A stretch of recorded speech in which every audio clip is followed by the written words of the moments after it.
രാവിലെ തന്നെ ജാക്കറ്റൊക്കെ വലിച്ചു കയറ്റിയിട്ട് ഇവനിതെങ്ങോട്ടേക്കാന്നല്ലേ? വാ, നമുക്കേ ഒരു യാത്ര പോവാം.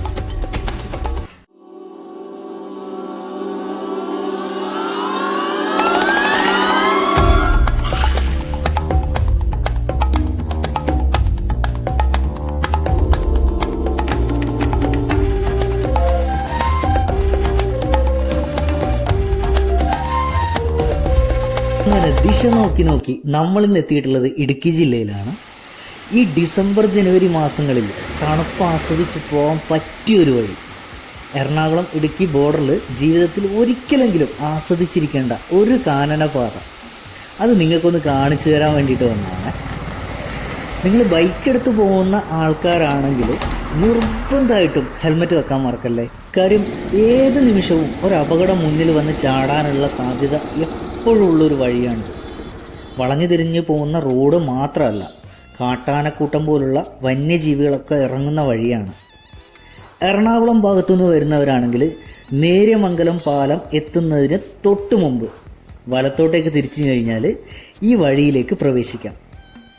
പെരിയാറിൻ്റെ തീരം ചേർന്ന് പോകുന്ന ഈ ഒരു കാനനപാതയ്ക്ക് ഏറ്റവും കൂടുതൽ ഭംഗി കൊടുക്കുന്നത് വഴിയിലുടനീളം കണ്ടുവരുന്ന കുഞ്ഞൻ വെള്ളച്ചാട്ടങ്ങളാണ്.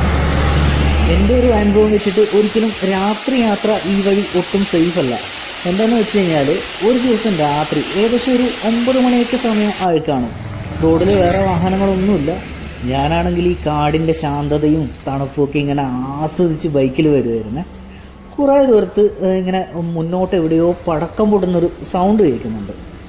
ഞാൻ ഓർത്തു വല്ല അമ്പലത്തിൽ ഉത്സവമോ പള്ളിപ്പെരുന്നാളോ അങ്ങനെ വല്ലതും ആയിരിക്കും എന്നാണ്. വണ്ടി ഇങ്ങനെ മുന്നോട്ട് പോകും തോറും പടക്കം പൊട്ടുന്നതിൻ്റെ സൗണ്ട് ഇങ്ങനെ കുറച്ചും കൂടെ അടുത്ത് വരുന്ന പോലെ തോന്നി. എന്നാൽ പിന്നെ ഉത്സവം കൂടിയിട്ട് പോകാമെന്നുള്ളൊരു മൂഡ് എനിക്കും വന്നു. ഏത് മൂഡ്? ഉത്സവം മൂഡ്. പെട്ടെന്നതേ ആ വളവ് തിരിഞ്ഞതും റോഡിൽ മൊത്തം ഫോറസ്റ്റുകാർ. എന്താ കാര്യം എന്നറിയോ? റോഡിൽ ഇറങ്ങിയ കാട്ടാനക്കൂട്ടത്തെ പടക്കം പൊട്ടിച്ച് പേടിപ്പിച്ച് ഓടിക്കുകയാണ് ഇവർ. അത് കണ്ടപ്പോൾ തന്നെ എൻ്റെ വന്ന കിളിയും ഉത്സവമൊക്കെ ഏതോ വഴിക്ക് പോയി. എന്തായാലും ഉത്സവം കണ്ടില്ലെങ്കിലും ആന എഴുന്നള്ളത്ത് കാണാൻ പറ്റിയല്ലോ. ഇനിയിപ്പോൾ 5 ആനയും അതിൻ്റെ തോട്ടിയും തരാമെന്ന് പറഞ്ഞാലും രാത്രി യാത്രക്ക് ആ വഴിക്ക് ഞാനില്ല.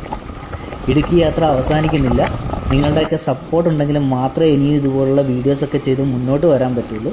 അപ്പോൾ വീഡിയോ കാണുന്നവരൊക്കെ ലൈക്ക് ചെയ്യുക, ഷെയർ ചെയ്യുക, ചാനൽ സബ്സ്ക്രൈബ് ചെയ്യുക. കൂടുതൽ യാത്രാവിശേഷങ്ങളൊക്കെ ആയിട്ട് അടുത്ത വീഡിയോയിൽ കാണാം. Bye bye.